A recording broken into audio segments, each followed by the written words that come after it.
Salam Bapak Ibu Saudara, sidang Jumat yang dikasihi dan mengasihi Tuhan.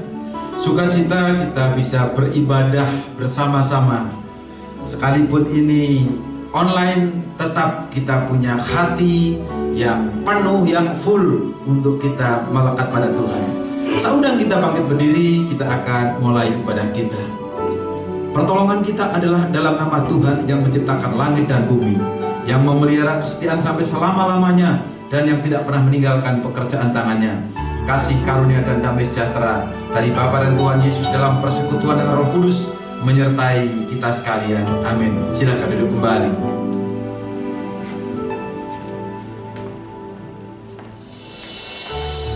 Tidak ada ketakutan, tidak ada kekhawatiran. Kita menyerahkan segala rencana kehidupan kita kepada Tuhan. Dan yang kami tahu, janji Tuhan dia adalah iya dan amin. Walaupun kita masih masa pandemi, kita masih ibadah online, tapi mari kita tetap menyatukan hati kita tetap fokus, kita tetap membuka hati kita dimanapun kita berada. Karena saat ini kita ingin datang kepada Tuhan, kita ingin menyembah kepadanya dalam roh dan kebenaran. Karena kita semua masih ada, masih sehat, masih bisa mengikuti ibadah online, itu semua karena anugerah Tuhan, bukan karena kuat dan gagah kita.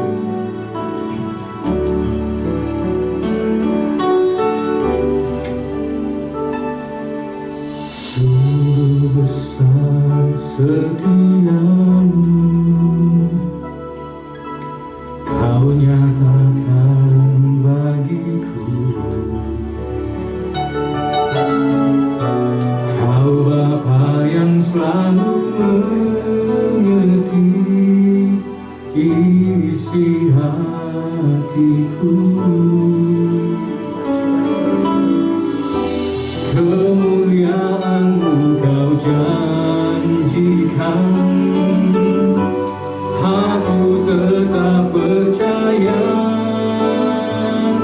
Ku percaya janji-Mu ajaib terukir dalam kehidupanku. Ku berserah di dalam kekuatan-Mu, ku percaya.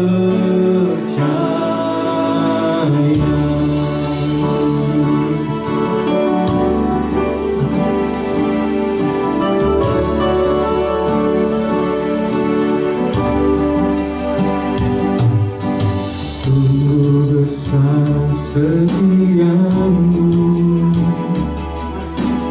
Kau nyatakan bagiku.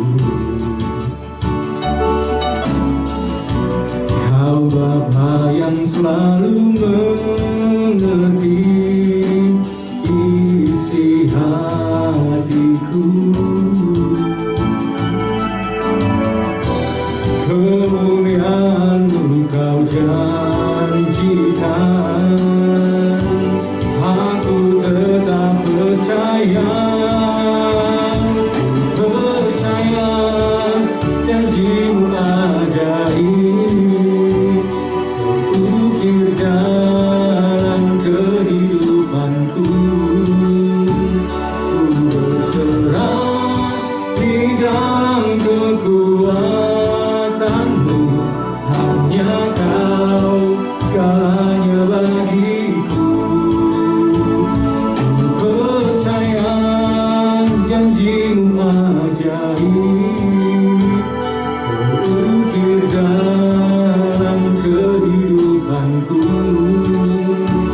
Ku berserah di dalam kekuatan-Mu, ku percaya.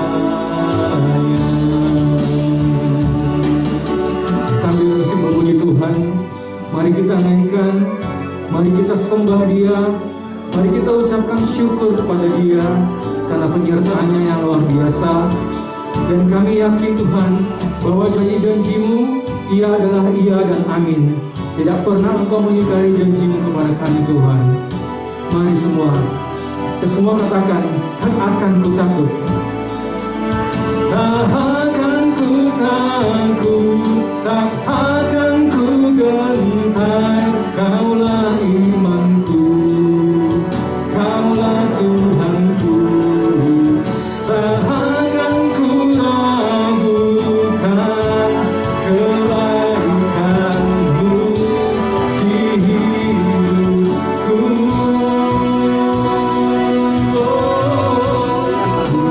Ku percaya janji-Mu ajaib terukir dalam kehidupanku.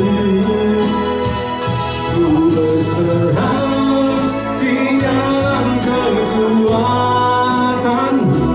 hanya Kau segalanya bagiku. Ku percaya janji-Mu ajaib terukir dalam kehidupanku. Ku berserah di dalam kekuatan-Mu, ku percaya.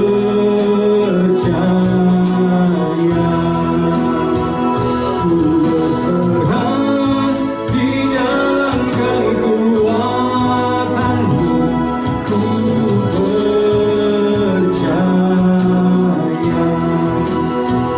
Ku berserah di dalam kekuatan-Mu, ku percaya.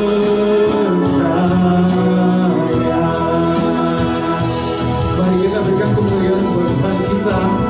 Mari kita yang di rumah, dimanapun kita berada, mari kita sembah Dia. Kita buka suara, kita buka hati kita sembah Dia, kita berdoa. Mari kita ucapkan syukur karena penyertaan Tuhan yang luar biasa dalam kehidupan kita. Penyertaan-Nya, janji-Nya, kasih-Nya selalu melingkupi kita. Mari kita semuanya buka suara, buka hati kita. Mari kita ingin menyerahkan segala kehidupan kita, segala rancangan kita, segala apapun yang ada di dunia ini, segala apapun planning kehidupan kita saat ini. Kita hanya menyerahkan semuanya kepada Tuhan, karena rancangannya adalah rancangan yang terbaik. Terima kasih Tuhan, terima kasih, terima kasih.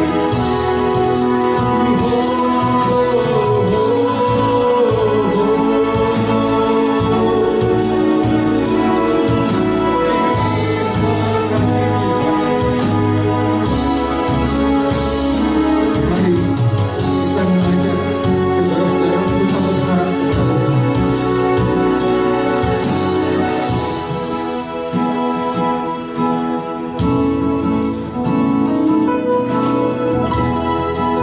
Ajarku berharap hanya dengan firman-Mu. Ajarku berserah hanya padamu. Pimpinlah jalanku dalam terang firman-Mu.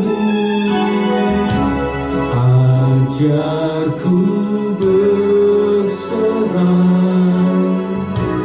hanya padamu. Tuhanku, ajaib segala rancangan-Mu. Tuhanku,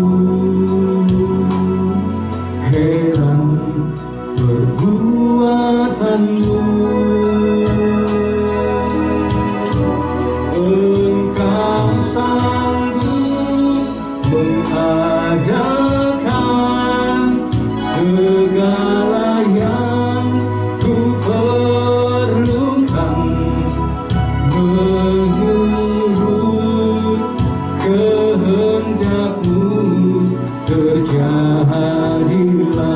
Mari kita katakan sekali lagi, ajarku berharap, ajarku mengerti terang firman-Mu,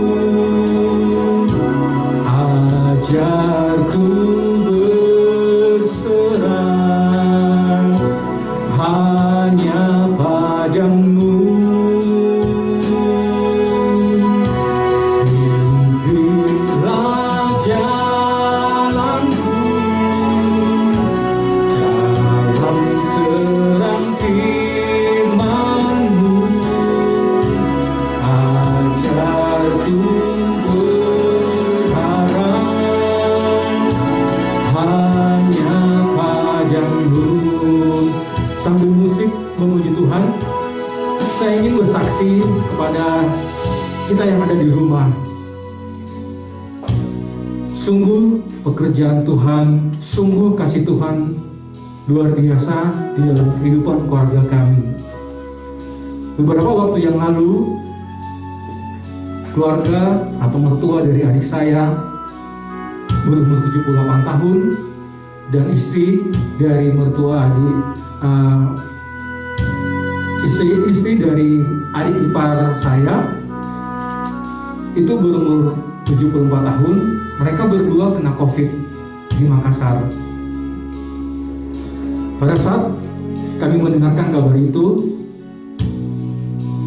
kami sedikit takut. Hati kami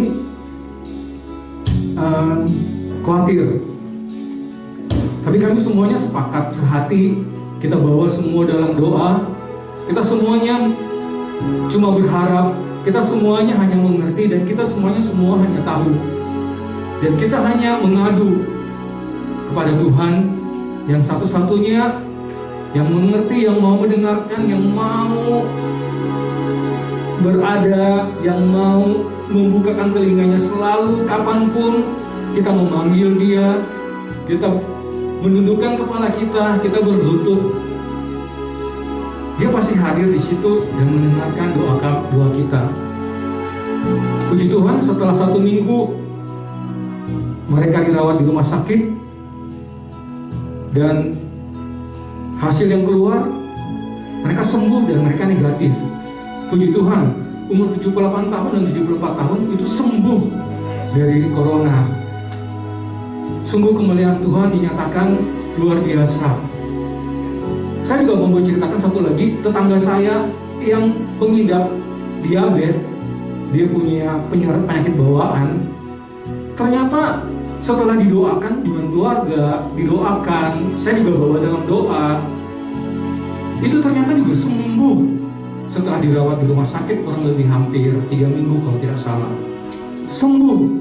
Sungguh heran. Sungguh kita nggak tahu pekerjaan Tuhan itu luar biasa. Padahal saya banyak mendengar kisah-kisah bahwa orang yang mempunyai penyerta, orang yang mempunyai penyakit penyerta itu pasti akan lewat atau dipanggil oleh Tuhan. Tapi rencana Tuhan sungguh luar biasa. Mari Bapak Ibu semuanya, saya mengajak Bapak Ibu untuk tetap tenang, tidak khawatir. Kita semuanya, jika kita punya masalah, kita bawa dalam doa. Saya minta pada saat itu gembala kita di sini, terus sama teman-teman, karena kebetulan kemarin saya sempat masuk ibadah Zoom pada hari Sabtu pukul 6. Tapi setelah masuk, saya minta didoakan oleh Pak Titus, dan puji Tuhan, Tuhan mendengarkan, Tuhan menjamah, dan Tuhan juga menyembuhkan adik ipar saya yang masuk rumah sakit, operasi umpal, dan adik saya disertai dalam rumah sakit, dapat keluar ke rumah sakit dengan penyertaan Tuhan, dengan lindungan Tuhan. Kami semuanya sekarang dalam keadaan yang baik-baik. Terima kasih Tuhan. Kami menyerahkan semuanya kehidupan kami ke dalam tangan-Mu, karena kami tahu Engkau adalah Allah kami yang hebat. Engkau adalah Allah kami yang selalu mendengar. Engkau Allah kami yang begitu baik Tuhan. Kami menyerahkan semuanya kehidupan kami ke dalam tangan-Mu Tuhan. Dan kami heran Tuhan, sungguh kami heran Tuhan. Terima kasih Tuhan. Terima kasih. Ajarku mengerti terang firman-Mu. Ajarku berharap hanya padamu. Pimpinlah jalanku dalam terang firman-Mu. Ajarku berharap hanya padamu. Mari kita panggilkan Pak Titus untuk membawakan firman-Nya pada minggu hari ini.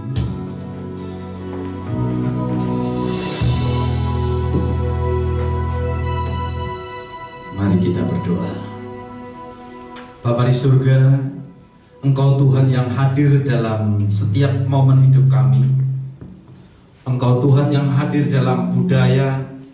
Engkau Tuhan yang hadir dalam setiap kesempatan.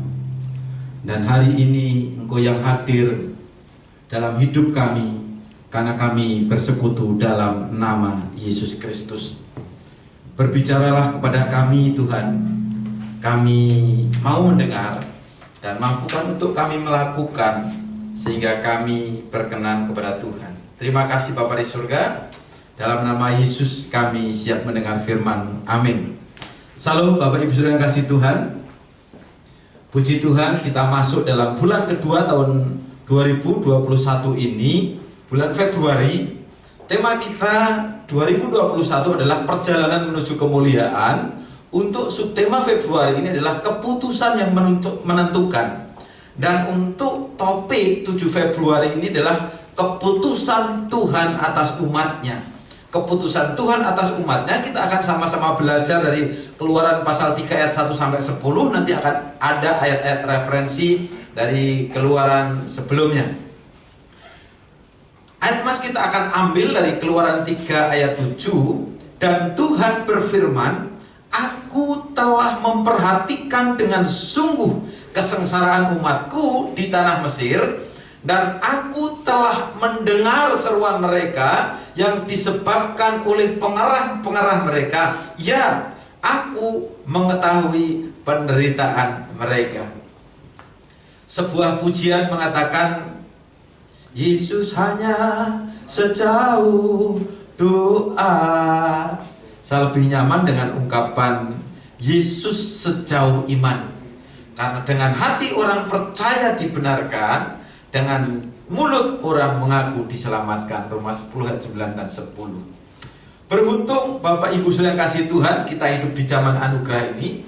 Sebelum Kristus turun ke muka bumi ini, orang mengenal Tuhan sebagai Tuhan yang transenden, Tuhan yang jauh di sana, Tuhan yang dilambangkan dengan simbol-simbol dalam budaya, dan Tuhan yang sangat sulit untuk dijumpai. Nah, ini 5 hari lagi sebagian besar saudara-saudara kita yang beretnis Tionghoa akan merayakan Imlek ini. Sejarah mencatat sebelum periode Nabi Musa berjumpa dengan Allahnya orang Israel di semak berduri yang menyala-nyala, bangsa China sudah ada di muka bumi ini dan muncul sebagai satu ras manusia yang cukup besar. Sejarah juga mencatat sebelum ada negara seperti Jepang, Korea, Taiwan, Hong Kong, Singapura, negara Cina sudah ada lebih dulu. Ini satu kebanggaan bagi saudara yang beretnis Tionghoa. Nah, kebudayaan bangsa China bahkan bercabang dan merambat ke seluruh dunia sampai hari ini. Sehingga muncullah ungkapan, di mana ada sinar matahari, di sana ada orang China. Cari kalau tidak ada. Apakah Tuhan juga berbicara kepada bangsa China? Ya, melalui pengenalan akan alam dan mereka sampaikan melalui simbol-simbol budaya. Apakah Tuhan ingin menyelamatkan bangsa China? Jelas, bahkan seluruh dunia pun Tuhan ingin selamatkan. Namun, nah ini ada namunnya, iblis juga mengubah kebudayaan yang ada sehingga menjadi berkaitan dengan penyembahan berhala. Ini masalahnya di sini. Dengan demikian, kebudayaan yang sesungguhnya berinti baik sebagai suatu sarana untuk mengenal Tuhan, Sang Pencipta alam semesta, itu berbalik, mempersulit pemberitaan Injil menjadi sarana iblis untuk memperbudak manusia agar menjadi korban dari murka Tuhan. Yang semula murka Tuhan itu hanya ditujukan kepada iblis, si bapa pendusta. Apa salahnya dengan Imlek? Nah, sejauh tidak ada unsur penyembahan berhala, tidak ada yang harus dipermasalahkan dalam hal Imlek. Hal yang paling ditunggu-tunggu oleh anak-anak muda dalam Imlek ini adalah pemberian angpau. Nah, kenapa angpau warnanya merah? Tanya Lause Mulyadi. Kalau putih katanya pau ya, kayak dia. Dan nominal angpau sendiri tidak ditentukan jumlahnya, Bapak Ibu. Tetapi biasanya pemberian angpau itu memasukkan nomor nominal 8. Nah, kenapa angka 8? Simbol, karena angka 8 itu dianggap sebagai lambang dari kekayaan.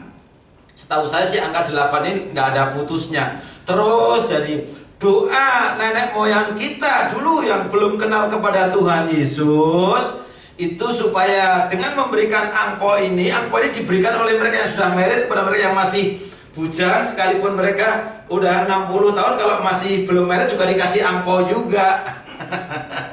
Jadi jangan-jangan tidak mau merit umur 60 karena mau angpau juga.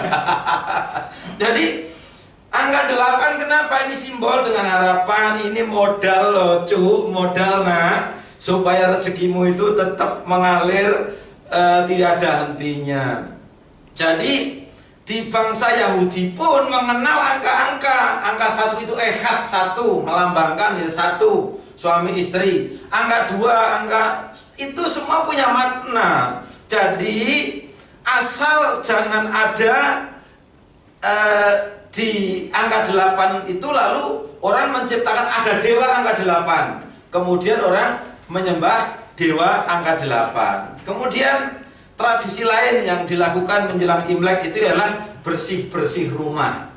Jadi apa sih salahnya bersih-bersih rumah? Nah, dalam hal ini jika Bapak Ibu Saudara sudah ada di dalam Kristus, kita bisa memaknai bahwa bersih-bersih rumah itu dalam 1 Korintus 3 ayat 16 mengatakan, tidak tahukah kamu bahwa kamu adalah bait Allah atau rumah Allah, dan bahwa roh Allah diam di dalam kamu.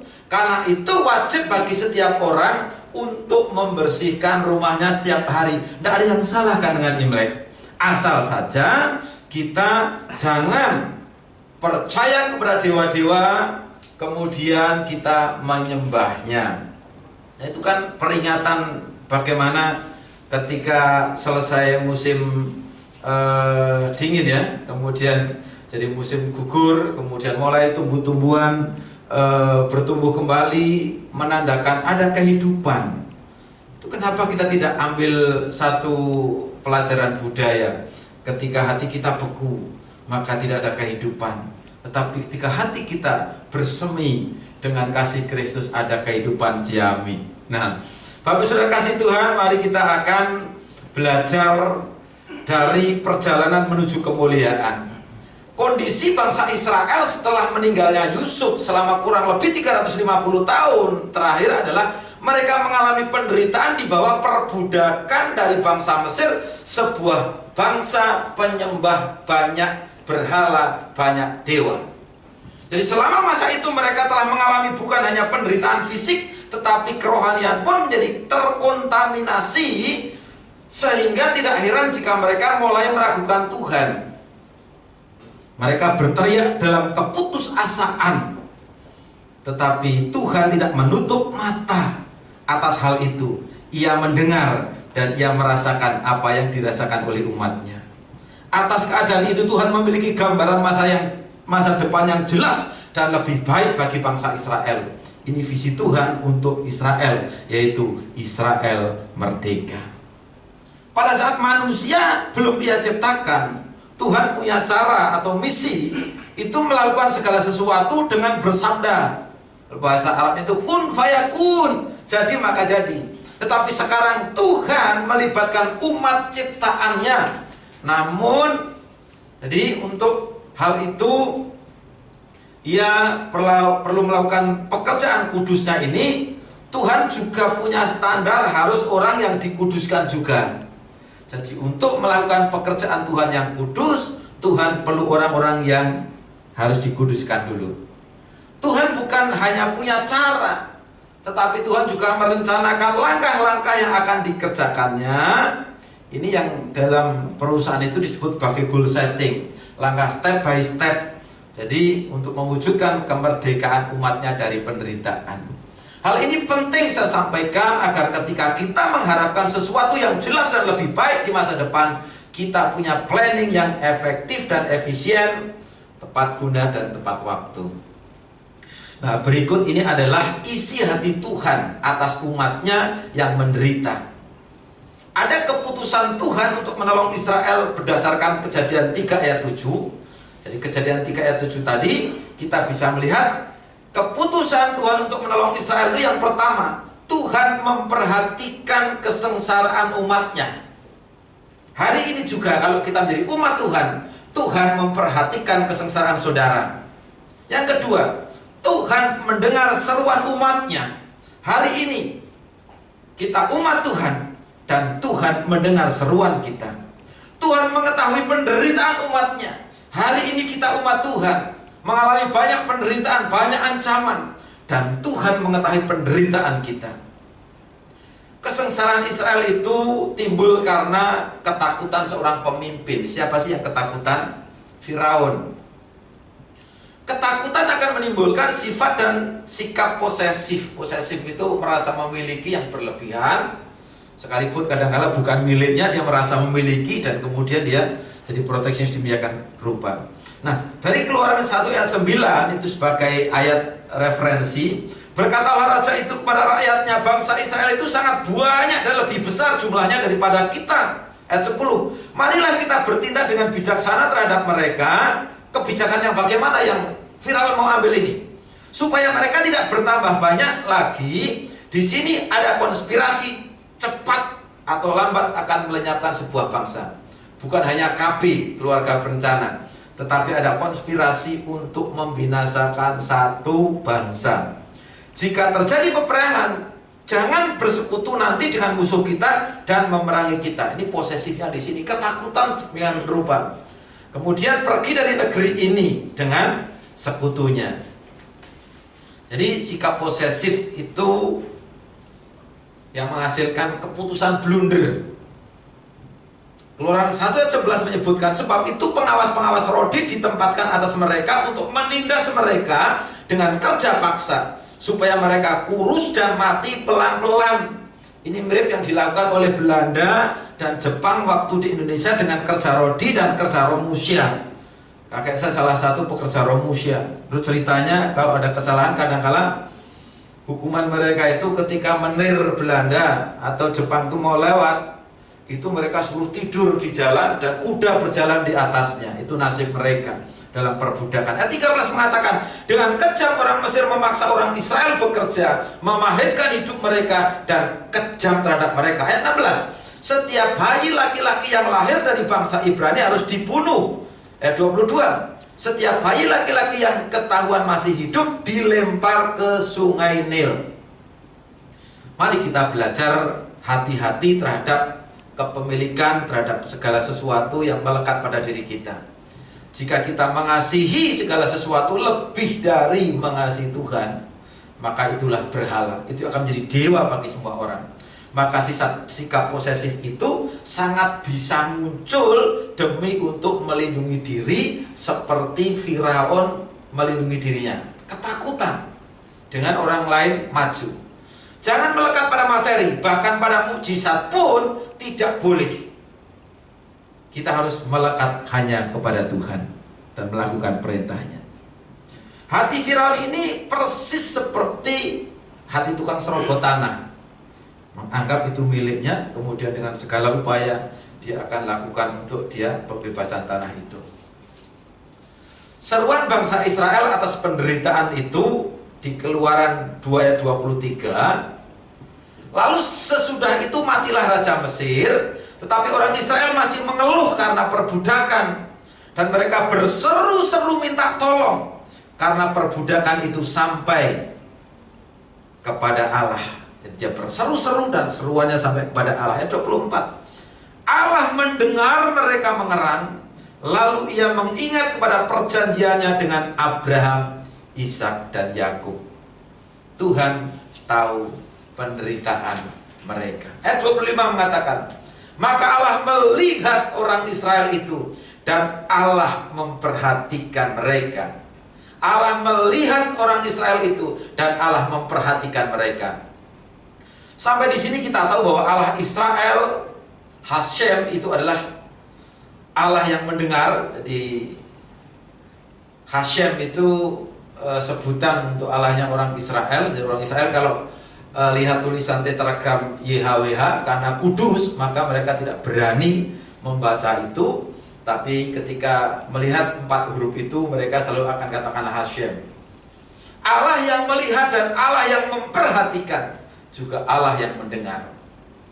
Kapan Tuhan akan melihat, mendengar, dan memperhatikan seruan kita umatnya? Ketika kita berteriak kepada Dia dan teriakan kita sampai kepada surga. Tangan Tuhan tidak kurang panjang untuk menolong kita, tapi yang membuat Tuhan tidak mau mendengar seruan kita adalah dosa-dosa kita. Hari ini kita tidak perlu menangisi diri kita sendiri. Semua orang mengalami kesulitan, tetapi mari kita sama-sama belajar menangisi negeri ini agar mereka merdeka dari perbudakan kuasa kegelapan. Dan mereka mengalami kemerdekaan. Mereka bertemu dengan Allah yang sejati, yaitu Tuhan Yesus Kristus. Dia bukan hanya Allah yang mendengar, melihat dan merasakan penderitaan kita, tetapi Ia juga Allah yang bertindak untuk menolong kita umatnya. Sekali lagi, Dia bukan hanya Allah yang melihat, mendengar dan merasakan, lalu hanya melihat kesian deh lu. Tetapi Allah yang kita sembah dalam Kristus Yesus adalah Allah yang bertindak untuk menolong kita. Orang yang berteriak dan percaya kepada Dia. Nah, berikut kita menyaksikan langkah Tuhan. Jadi ini tindakan Tuhan. Langkah Tuhan untuk menolong Israel itu berdasarkan Keluaran 3 ayat 8. Yang pertama, Tuhan turun untuk melepaskan umatnya. Tuhan turun untuk melepaskan umatnya. Dia bukan dewa yang ongkang-ongkang di surga tinggal tunjuk-tunjuk saja, tapi Allah yang kita sembah adalah Tuhan yang turun untuk melepaskan umatnya. Yang kedua, Tuhan mengeluarkan umatnya dari penderitaan. Yang ketiga, Tuhan menuntun umatnya menuju tempat yang baik yang telah dijanjikan. Bukan Tuhan sudah mengeluarkan lalu dibiarkan sebagai umat yang terlantar, tapi Tuhan juga menuntun. Dan bukan hanya menuntun, Tuhan juga memberikan seorang gembala. Tuhan mengutus Musa sebagai utusannya di ayat yang ke-10. Coba kita lihat sedikit tentang Tuhan turun untuk melepaskan umatnya ini. Dalam segala penderitaan, ketika kita turun tangan tanpa melibatkan Tuhan, orang bilang maka Tuhan angkat tangan. Tapi ketika kita angkat tangan berserah kepada Tuhan, maka Tuhan yang turun tangan untuk menyelesaikan masalah kita. Karena itu, jangan hanya libatkan Tuhan dalam mengatasi permasalahan, tetapi utamakan Tuhan sebelum melakukan segala sesuatu. Jangan jadikan Tuhan sebagai senjata pamungkas yang terakhir, tapi jadikan Tuhan yang paling depan untuk menuntun kita. Kemudian bagaimana kita akan melihat Tuhan mengeluarkan umatnya dari penderitaan. Nah, kita akan melihat bagaimana Tuhan menuntun umatnya keluar dari penderitaan Pada kesempatan yang akan datang akan kita bahas secara khusus proses Tuhan mengeluarkan Israel dari perbudakan Mesir. Tapi sekilas kita akan melihat Tuhan menuntun umatnya menuju tempat baik yang telah dijanjikan. Ingat, tiang awan dan tiang api Tuhan berikan sebagai GPS perjalanan bangsa Israel menuju tanah perjanjian. Tuhan memberikan GPS untuk petunjuk arahnya. Tapi jangan lupa, bukan hanya itu, Tuhan juga memberikan seorang Musa untuk menuntun mereka. Tuhan berjalan di depan mereka pada siang hari dalam tiang awan untuk menuntun mereka di jalan, dan pada waktu malam dalam tiang api untuk menerangi mereka sehingga mereka dapat berjalan siang dan malam. Keluaran 13 ayat 21. Kemudian bagaimana kita akan melihat kalau tiang awan, tiang api itu supaya kalau siang kita tidak mati kekeringan karena panasnya itu bisa 40 derajat Celcius ke atas, malam supaya tidak mati kedinginan karena malam itu di padang pasir juga dinginnya juga luar biasa. Itulah Tuhan hadir dalam penyertaan tiang awan dan tiang api. Kemudian coba kita melihat Tuhan mengutus Musa sebagai utusannya, ayat yang ke-10. 3 ayat yang ke-6 itu adalah, akulah ayah-ayahmu, Allah Abraham, Allah Ishak dan Allah Yakub. Lalu Musa menutup mukanya sebab ia takut memandang Allah. Ayat yang ke-10. Jadi sekarang pergilah, aku mengutus engkau kepada Firaun untuk membawa umatku orang Israel keluar dari Mesir. Sangat perlu bagi Tuhan untuk memperkenalkan diri kepada Musa agar ia tahu siapa pribadi yang akan mengutusnya. Pada ibadah-ibadah yang akan datang secara khusus akan kita bahas siapakah sih Allah yang mengutus Musa, yang mengatakan aku adalah aku. Dalam bahasa Ibrani itu asal nanti ada sesi sendiri nanti di minggu yang akan datang. Hari ini jika kita tidak mau mati kedinginan atau tidak mau mati kepanasan, tetaplah ikut petunjuk dan penyertaan Tuhan untuk sampai kepada kemuliaan. Dia yang telah mengutus Musa untuk membebaskan Israel dari perbudakan di tanah Mesir, hari ini ia mengutus saudara. Dia yang telah mengutus Musa untuk membebaskan bangsa Israel dari perbudakan tanah Mesir, hari ini juga ia yang mengutus kita untuk membebaskan mereka yang masih hidup di perbudakan dosa, agar mereka memiliki kemerdekaan. Dia yang berjanji kepada orang percaya, aku menyertai kamu sampai pada akhir zaman. Inilah tiang awan dan tiang api itu. Kapan Tuhan akan menyertai kita? Perintahnya adalah ketika kita pergi menjadikan semua bangsa murid Tuhan, membaptis dan mengajar mereka melakukan segala sesuatu yang Tuhan telah ajarkan kepada murid-murid kita. Jadi mari Bapak Ibu saudara kasih Tuhan, ini syarat dan ketentuan berlaku kapan tiang awan dan tiang api dalam zaman anugerah ini akan ada bersama dengan kita. Kapan GPS Tuhan itu akan berlaku bagi kita? Kapan Tuhan akan menyertai kita? Ketika kita melakukan kehendak Tuhan, kita sudah pergi menjadikan semua bangsa murid Tuhan, membaptis, mengajar mereka melakukan segala sesuatu yang telah Tuhan ajarkan kepada murid-murid. Selamat berjalan di dalam kemuliaan Tuhan. Tuhan Yesus memberkati. Bapa di surga, terima kasih. Hari ini kami sama-sama belajar bahwa Tuhan hadir melalui budaya, Tuhan hadir melalui persekutuan, bahkan Tuhan hadir dalam wujud tiang awan dan tiang api. Tuhan akan hadir melalui apa saja untuk menyelamatkan kami umatnya. Hati kami percaya bahwa Yesus adalah Tuhan satu-satunya yang menguasai dan memerintah hidup kami. Dan mulut kami mengaku bahwa Yesus telah dibangkitkan dari antara orang mati, dan kami akan mengalami kebangkitan dari antara orang mati. Terima kasih Bapa di surga. Kami bersyukur untuk setiap budaya dari nenek moyang kami. Kami akan belajar ada pesan-pesan rohani untuk kami lebih lagi mencari Tuhan, lebih dekat kepada Tuhan, bahkan tinggal di dalam Tuhan. Mampukan untuk kami mengolah kebudayaan yang kami terima dalam hidup kami sehari-hari, untuk kami menjelaskan mereka bahwa Tuhan akan membawa mereka keluar dari perbudakan. Terima kasih Bapa di surga, Tuhan memberkati setiap kami yang mendengar, terlebih yang melakukan firman Tuhan. Terima kasih Bapa, terpujilah namamu. Kami terima berkat-Mu hari ini sampai selama-lamanya, dalam nama Tuhan Yesus Kristus. Amin. Tuhan Yesus memberkati. Amin. Terima kasih Pak Titus buat khotbahnya di awal bulan Februari ini. Baik Bapak Ibu, mari sama-sama sekalian kita mendengarkan beberapa pengumuman. Untuk pengumuman yang pertama, kami mengundang Bapak Ibu untuk ikut ambil bagian di ibadah doa kita pagi hari di hari Sabtu pukul 6 pagi sampai pukul 7. Kami mengajak Bapak Ibu supaya kita lebih banyak mendekatkan diri saat ini, kita lebih banyak mendekatkan diri kita kepada Tuhan, kepada pencipta kita. Karena dalam suasana seperti begini, kita mau apa lagi sebenarnya ya? Jadi kita harus lebih banyak baca firman, baca mendengarkan firman Tuhan, banyak-banyak bergaul lebih dekat dengan Tuhan.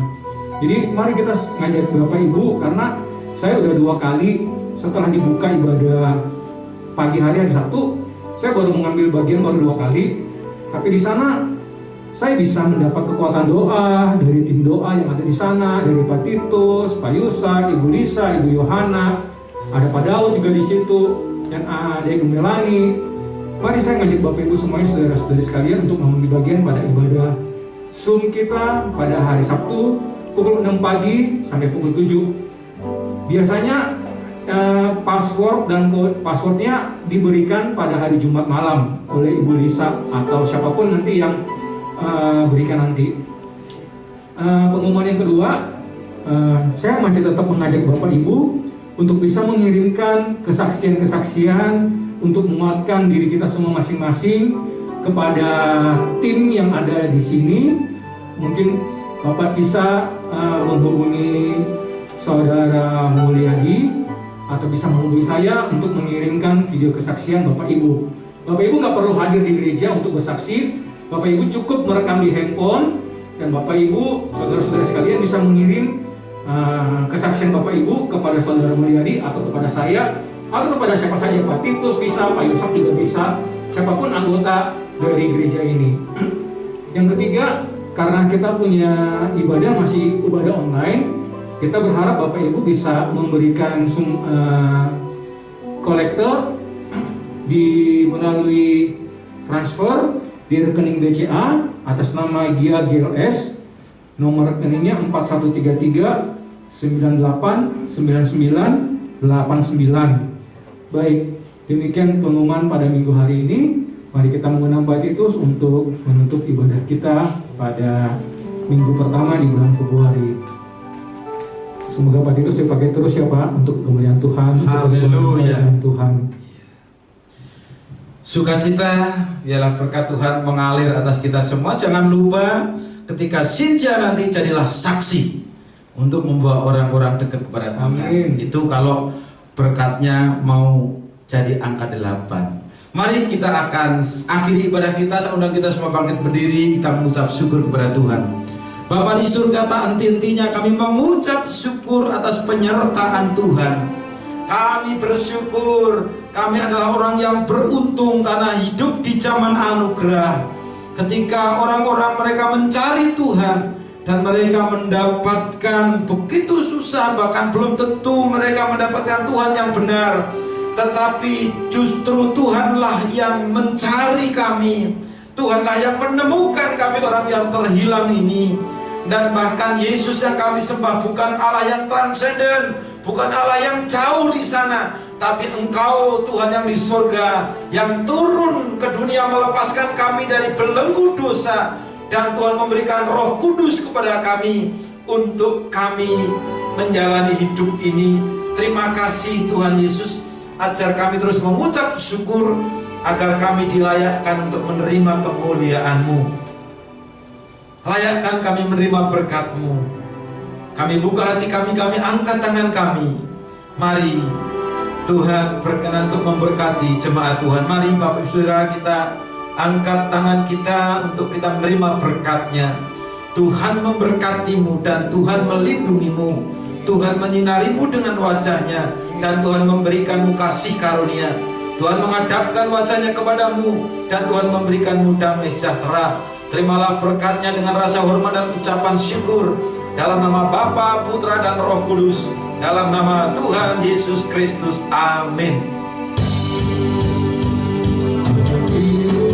Tuhan seluruh hidupku, pakailah Tuhan bagi kemuliaan-Mu,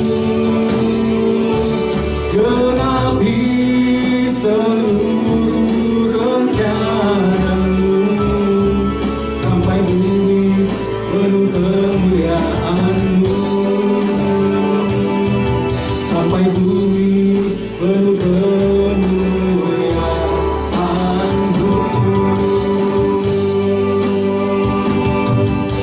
Mari Bapak Ibu kita saat dulu sejenak.